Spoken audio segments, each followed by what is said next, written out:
Oke, 1, 2, 3. Assalamualaikum warahmatullahi wabarakatuh. Eh, Pada kesempatan kali ini, kami akan membawakan materi tentang strategi bisnis pada kewirausahaan dengan subjudul optimalisasi pemasaran bisnis menggunakan online marketplace dan SEO atau Search Engine Optimization. Dengan saya, Prima Wijaya Kusuma dengan kode @u40 dan silakan Pak. Dengan saya sendiri, kode U39 Lutfi. Pada agenda presentasi kali ini, topik jangkauan dalam presentasi ini adalah strategi bisnis dalam perusahaan, optimalisasi perkembangan bisnis, sikap perusahaan terhadap strategi bisnis, pengertian digital marketing dan online marketplace, manfaat teknologi interaktif dalam bisnis, pengertian SEO, Search Engine Optimization, korelasi SEO dan optimalisasi terhadap bisnis, dan integrasi online marketplace terhadap si SEO. Baik, silakan Bang Lutfi. Pada slide ini saya akan membahas tentang strategi bisnis dalam kewirausahaan. Apa sih strategi bisnis dalam kewirausahaan itu? Strategi bisnis adalah berbagai upaya yang dilakukan oleh suatu bisnis untuk mencapai tujuan dengan efektif dan efisien. Tujuan yang dimaksud di sini yaitu memperoleh pendapatan dengan maksimal dan juga mendapat keberhasilan dalam jangka panjang dalam kegiatan usaha. Strategi bisnis adalah hal yang wajib dimiliki oleh setiap bisnis. Tanpa sebuah strategi, maka tujuan bisnis tidak akan tercapai. Tentunya, setiap bisnis memiliki tujuannya masing-masing.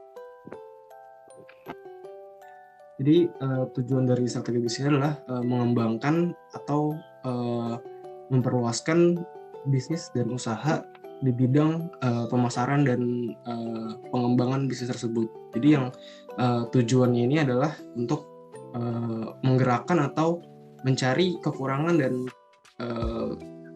strategi yang ditujukan untuk mencapai kesuksesan dalam suatu usaha. Ada dari fungsi-fungsi strategi bisnis. Yang pertama kita yaitu membantu perencanaan pemasaran. Mengatur arahnya jalan bisnis atau perusahaan. Hal ini membantu koordinasi tim. Pemasaran lebih efektif sehingga akan mudah mencapai target. Dan poin kedua yaitu ada mengidentifikasi kelemahan dan kekuatan. Meningkatkan motivasi untuk melihat masa depan bisnis yang tengah dijalankan. Strategi pemasaran menuntut para pelaku bisnis untuk memperkirakan laju bisnis di masa mendatang, sehingga secara tidak langsung memberikan semangat untuk menjalankannya. Pada poin ketiga yaitu efisiensi dan mengoptimalkan sumber daya. Memiliki tujuan yang lebih jelas memungkinkan kita untuk melakukan langkah efisien. Adanya strategi bisnis ini akan memungkinkan perusahaan untuk memanfaatkan sumber daya secara efektif, sehingga bisnis menjadi lebih efisien. Oke. Jadi ketiga poin fungsi strategi bisnis ini sangat berkorelasi ya. Jadi yang pertama ini membantu perencanaan pemasaran, yaitu ketika suatu bisnis sudah jalan tapi untuk mencari penjual dan mencari pendistribusian yaitu dibutuhkan tim pemasaran. Jadi untuk strategi bisnis pada poin pertama ini ditujukan untuk pendistribusian dan penambahan jangkauan dari suatu bisnis. Lalu kedua ini mengidentifikasi kelemahan dan kekuatan.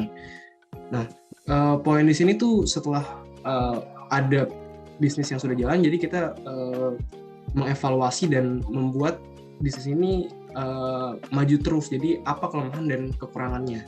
Jadi korelasinya sangat terhubung. Gitu. Nah, ketiga efisiensi dan mengoptimalkan sumber daya. Jadi ketika bisnis sudah mempunyai sumber daya yang eligible, yang mempunyai sumber daya yang sudah sesuai dengan perjalanan bisnisnya ini, jadi harus mempunyai takaran efisien dan mengoptimalkan sumber daya agar kedepannya mengurangi perlebihan cost atau pemborosan dalam suatu bisnis. Itu.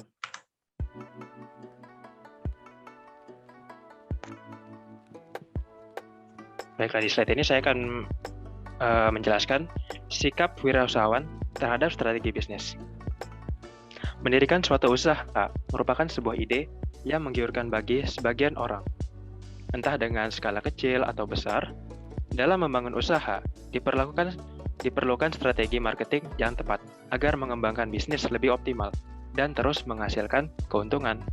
Selain itu, wirausahawan juga harus menyesuaikan dengan sumber daya yang dimiliki. Jika budget yang dimiliki tidak terlalu banyak, mungkin lebih baik membuka usaha kecil sebelum akhirnya menjadi usaha sebagai usaha berskala besar. Jadi, seorang wirausahawan harus selalu menerima dan mempertimbangkan segala sumber daya yang dimiliki untuk memperluas usaha dengan risiko dan pertimbangan yang sesuai.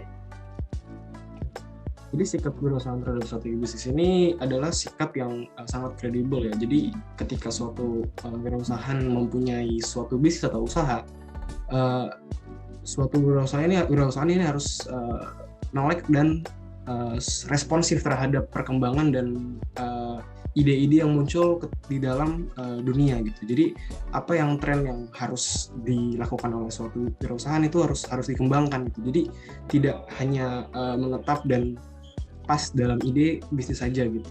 Jadi harus ada consider dan menerima pertimbangan segala sumber daya yang dimiliki dan memperluas usaha dengan resikonya dan pertimbangan sesuai. Jadi memperluas usaha yang dimana berdasarkan dengan demand atau kebutuhan pasar sekarang. Baiklah, kita akan memasuki pembahasan dari topik kita, yaitu adalah strategi bisnis dengan perusahaan. Optimalisasi pemasaran bisnis menggunakan online marketplace dan SEO. Baiklah, kita akan membahas satu persatu dulu, yaitu adalah pengertian dari digital marketing. Strategi atau upaya untuk memasarkan atau mempromosikan produk melalui segala jenis media digital. Media pemasaran digital mencakup saluran komunikasi yang sering kita jumpai, baik melalui jaringan internet maupun jaringan lainnya seperti telepon dan televisi. Pengertian digital marketing sendiri dalam bahasa Indonesia berarti pemasaran digital. Tujuannya adalah untuk menarik konsumen dan calon konsumen secara cepat dengan media internet dan digital. Jadi digital marketing ini berarti pemasaran dengan sarananya digital dan menggunakan teknologi. Tujuannya pun sama dengan pemasaran seperti pada umumnya. Namun digital marketing ini didistribusikan dengan menggunakan internet dan teknologi sekarang. Jadi selaju era-era dari zaman dulu itu ada marketing menggunakan poster, menggunakan papan iklan. Nah, sekarang di era 4.0 ini menggunakan digital. Jadi menggunakan full base internet dan teknologi. Nah, kalau kelebihan dan kekurangan digital marketing ini, pertama tidak meluas secara luas ketika ada supplier atau pembeli yang dari kampung atau dari desa-desa. Nah, kekurangannya tidak menyeluruh, tapi kelebihannya digital marketing ini sistemnya mudah. Jadi ketika orang melihat suatu barang atau melihat suatu produk di handphone atau di website, jadi pendistribusian dan sistem pembeliannya itu mudah. Nah, banyak kekurangan dan kelebihan lain, tapi intinya adalah semakin banyak menggunakan teknologi juga tidak menyeluruh ketika orang yang tidak mempunyai teknologi. Tapi tujuannya pun sama dengan marketing lain, seperti itu.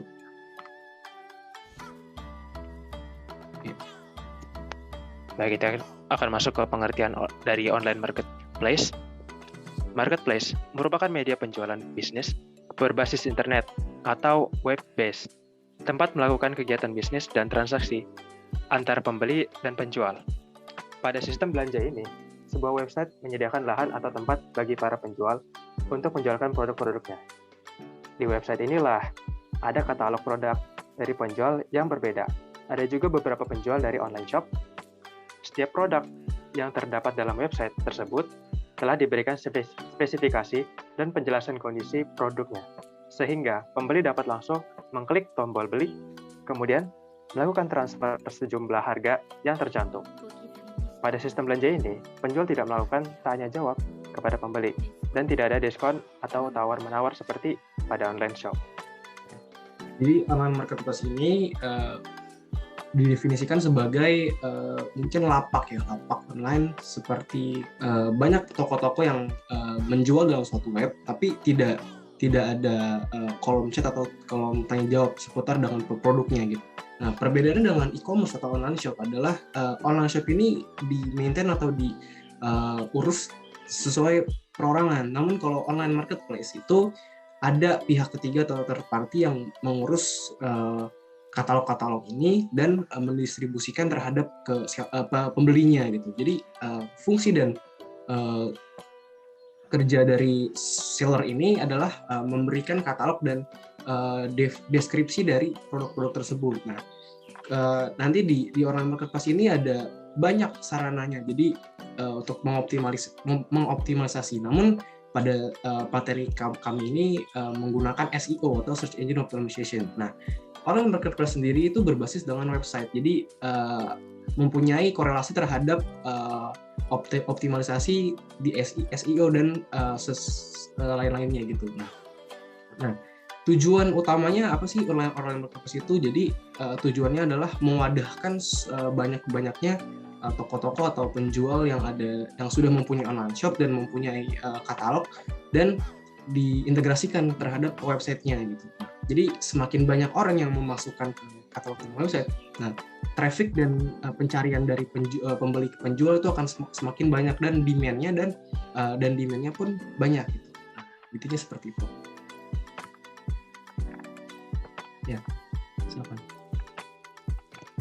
Berikut ini adalah merupakan kedua contoh dari platform e-commerce atau online marketplace. Ya, di sini dapat kita tahu bahwa Tokopedia sudah banyak digunakan di Indonesia, termasuk di website dan di mobile. Nah, apa sih Tokopedia ini? Tokopedia menyediakan antarmuka yang mudah digunakan dan sistem penjualan yang memudahkan penjual dan pembelian. Di sebelah kanan ada Shopee. Nah, ini juga salah satu platform untuk online marketplace. Hampir mirip, tapi di sini kita bisa lihat bahwa platform ini utama untuk di seluruh Asia Tenggara. Shopee juga hadir di Singapura, Filipina, Malaysia, Thailand, Vietnam, serta di Taiwan.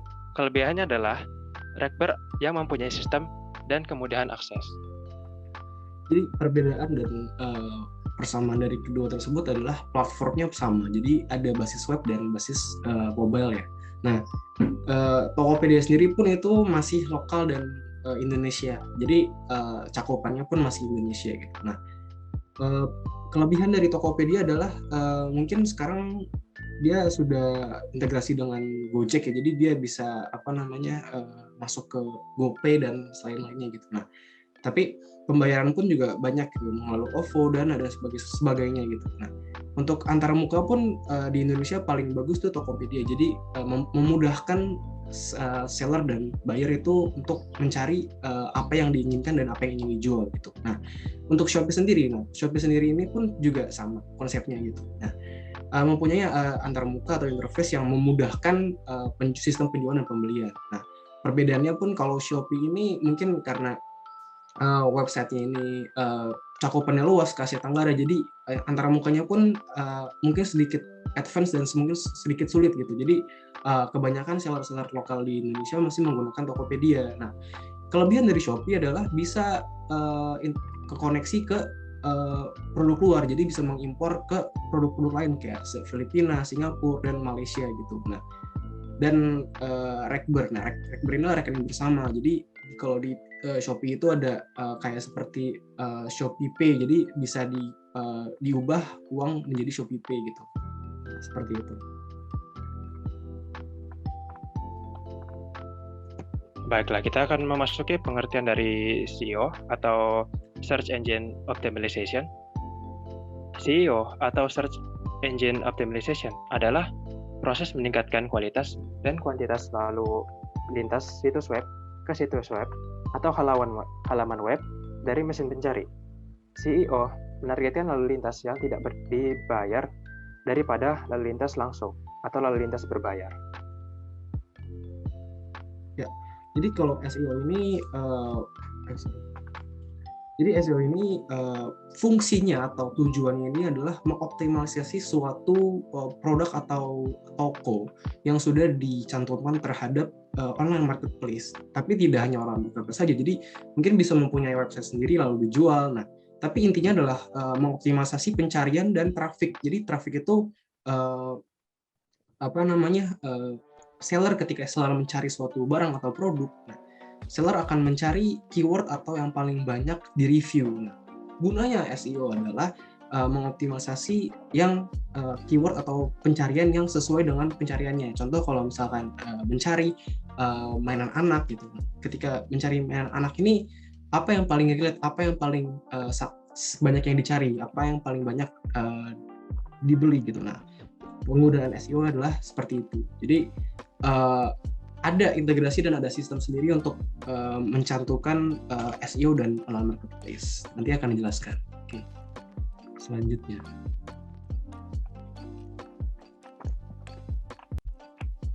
Selanjutnya ada optimasi dan integrasi SEO terhadap marketplace. Pertama, lakukan riset kata kunci. Dengan melakukan riset kata kunci pada marketplace, yaitu dengan riset judul dan deskripsi yang relevan dengan produk yang dijual dan tren yang sedang tinggi. Contohnya dengan Google Trends. Yang kedua, fokus pada judul produk. Dikarenakan penempatan kata kunci begitu penting, maka optimisasi SEO marketplace harus fokus kepada judul produk, seperti pada nama barang, fungsi, ataupun nama brand, agar tujuan untuk pencarian toko akan responsif ketika pembeli mencari. Yang ketiga, deskripsi barang yang lengkap dengan kategorisasi yang sesuai. Deskripsi barang juga memainkan peran penting di dalam SEO marketplace, sebab selain judul dan gambar, calon pembeli pasti juga akan membaca kolom deskripsi setelah mengetik kata kunci dan mengklik produk.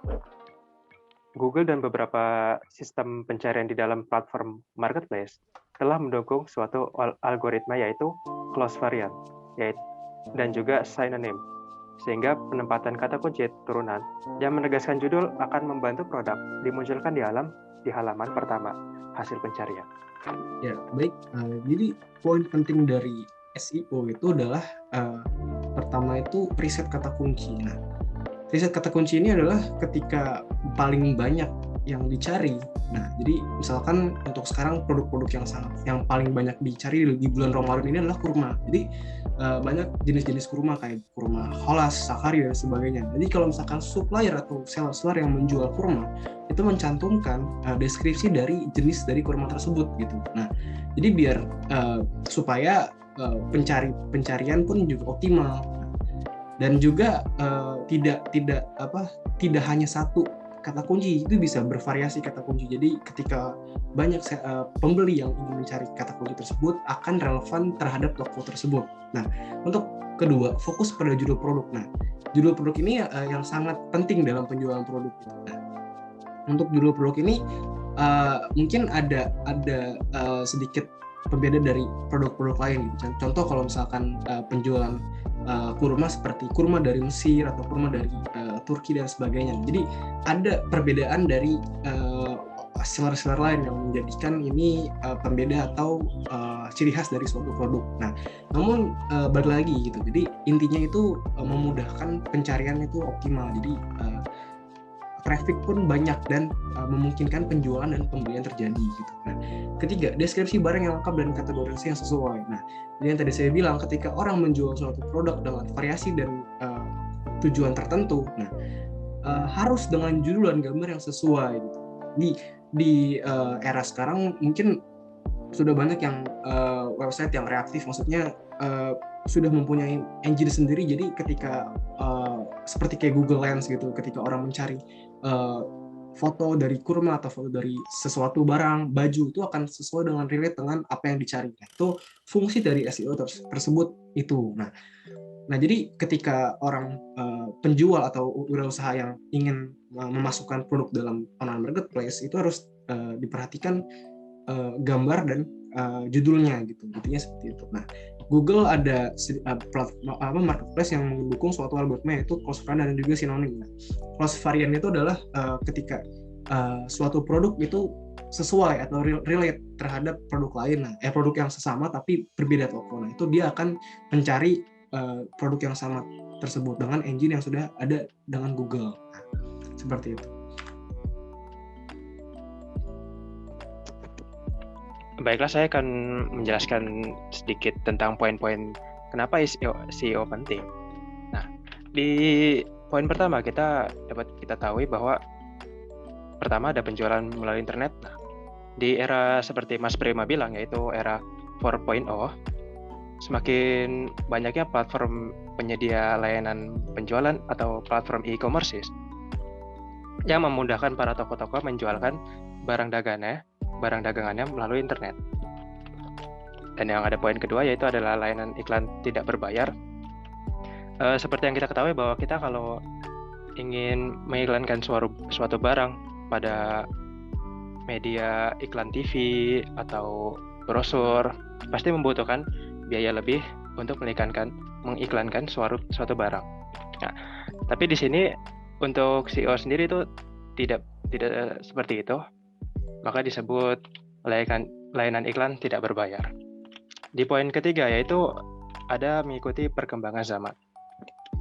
Melalui SEO, kita lebih bisa bersaing pada ranah di era digital. Yang keempat, ada pencarian terbanyak memungkinkan banyak pengunjung. Maksudnya di sini adalah kalau barang tersebut memiliki traffic atau pengunjung terbanyak, maka otomatis ranking pada produk tersebut akan semakin tinggi. Memungkinkan barang tersebut akan semakin laku dan banyak pengunjung juga semakin banyak melihat. Yang kelima, ada ramah kepada pengguna atau kita bisa disebut di sini adalah user friendly. Yang dimaksud user friendly ini apa sih? Para pengguna zaman sekarang yaitu telah menggunakan mobile atau handphone, memudahkan para pelanggannya atau calon-calon pembelinya untuk mencari dalam pencarian kategori secara mudah. Baiklah, next.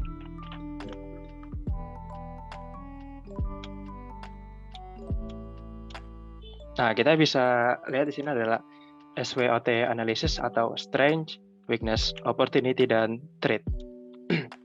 Di strength atau kekuatan, kita bisa ketahui bahwa kekuatan dengan kita menggunakan strategi SEO ini, kita bisa tahu bahwa layanan berbisnis ini dapat mudah diakses oleh siapapun, kapanpun, dan dimanapun.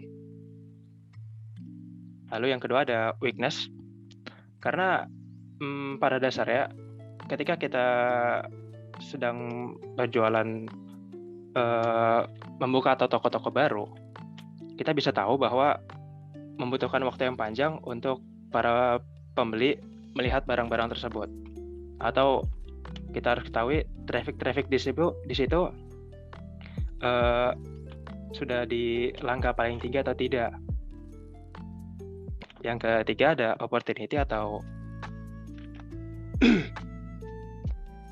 di sini kesempatannya itu adalah memungkinkan pembeli dan penjual dapat berinteraksi atau tanya jawab.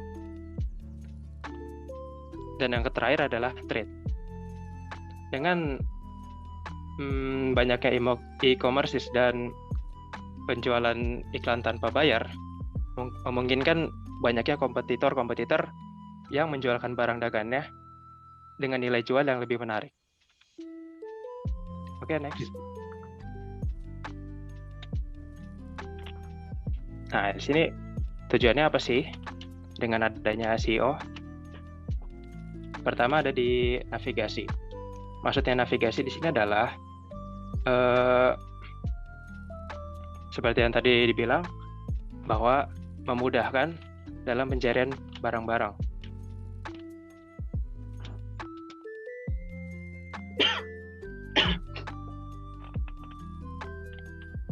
Dengan memudahkan pencarian barang-barang, kamu juga bisa meningkatkan perkembangan bisnis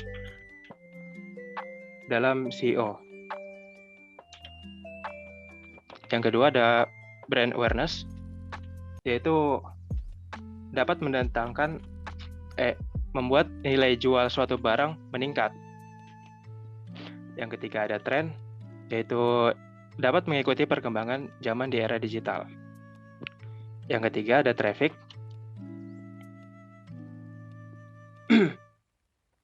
Memungkinkan para penjualnya, para pembeli mengetahui barang dagangannya yang lebih laku. Yang kelima ada sales. Dengan adanya sales, kita tahu bahwa barang dagangan kita itu lebih laku. Jika situs berada di halaman pertama atau di paling atas, secara otomatis semakin banyak website yang menjangkau audiens atau para pembeli. Nah, para pembeli ini mengetahui keberadaan web atau toko kita akan berpulang untuk meningkatkan penjualan. Meningkatkan penjualan ini melalui website seperti Tokopedia dan Shopee. Apabila tidak ada CEO ini, maka tidak adanya seperti halaman rank pertama atau yang paling terlaris seperti itu. Baik. Next. Oke, kesimpulan yang bisa kami dapatkan, kesimpulannya adalah prinsip SEO bisa digunakan di mana saja, asalkan menggunakan algoritma dari mesin pencari yaitu Google, dan masih banyak lagi search platform dengan Google, mungkin dengan Bing, Yandex dan sebagainya. Tapi yang sangat sekarang digunakan adalah Google dan Chrome ya. Prinsip SEO marketplace dapat dilakukan dengan beberapa optimasi, seperti optimasi kata kunci atau keywords yang digunakan pada judul, deskripsi produk, dan juga alternatif teks pada gambar.